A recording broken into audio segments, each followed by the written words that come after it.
Assalamualaikum warahmatullahi wabarakatuh. Baiklah, perkenalkan, nama saya Fakli Rahmatul Hakimi. Saya dari Prodi Manajemen Pajak.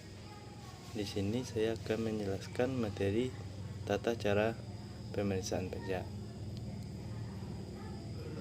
Yaitu secara rutin pemeriksaan pajak dilakukan untuk memastikan bahwa wajib pajak benar-benar telah melakukan kewajiban sesuai dengan jumlah sudah yang ditentukan peraturan yang berlaku. Pemeriksaan pajak dilakukan oleh para petugas Direktorat Jenderal Pajak. Ada banyak orang yang belum memahami seperti mekanisme pemeriksaan pajak. Apakah tertarik untuk mengetahuinya? Pemahaman mengenai hal penting untuk membuat terhindar dari berbagai masalah terkait di masa depan. Yaitu jangka waktu dan jenis pemeriksaan pajak.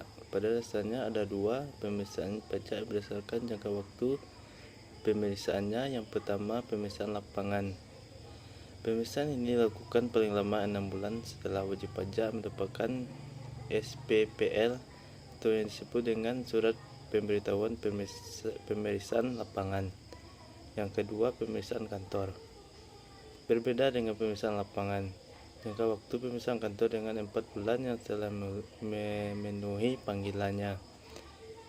Alur pemeriksaan pajak secara sederhana berikut adalah poin-poin kronologi dari pemeriksaan pajak untuk wajib pajak.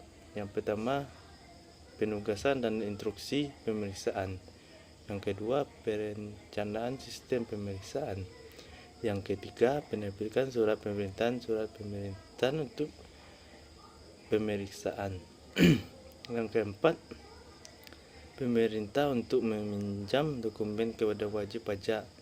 Yang kelima, pemeriksaan dan pengujian. Yang keenam, pengeluaran surat pemberitahuan hasil pemeriksaan dan tanggapan. Yang ketujuh, pembahasan pemeriksaan. Dan yang kedelapan, pengambilan dokumen dan pelaporan dan penetapan. Kriteria pemeriksaan pajak. Pemeriksaan pajak pada dasarnya dilakukan besar dua jenis, yaitu kriteria atau latar belakang, yakni pemeriksaan secara rutin. Pemeriksaan ini dilakukan kepada wajib pajak secara umum.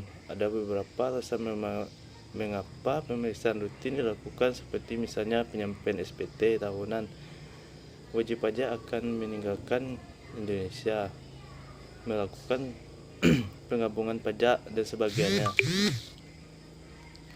Pemeriksaan khusus.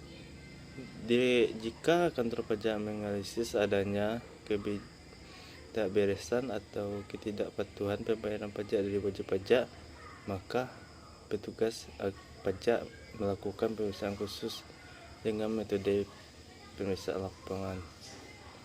Tujuan pemeriksaan pajak. Direktorat Jenderal Pajak memiliki tujuan tertentu dalam penyelenggaraan pemeriksaan pajak. Tujuan tersebut secara garis besar, yang pertama, untuk mencari tahu apakah wajib pajak telah mematuhi segala peraturan perpajakan. Yang kedua, untuk memenuhi dan menjalankan segala peraturan perundang-undangan. Baiklah, hanya itu saya sampaikan. Saya pamit undur diri. Wabillahi taufiq wal hidayah. Wassalamualaikum warahmatullahi wabarakatuh.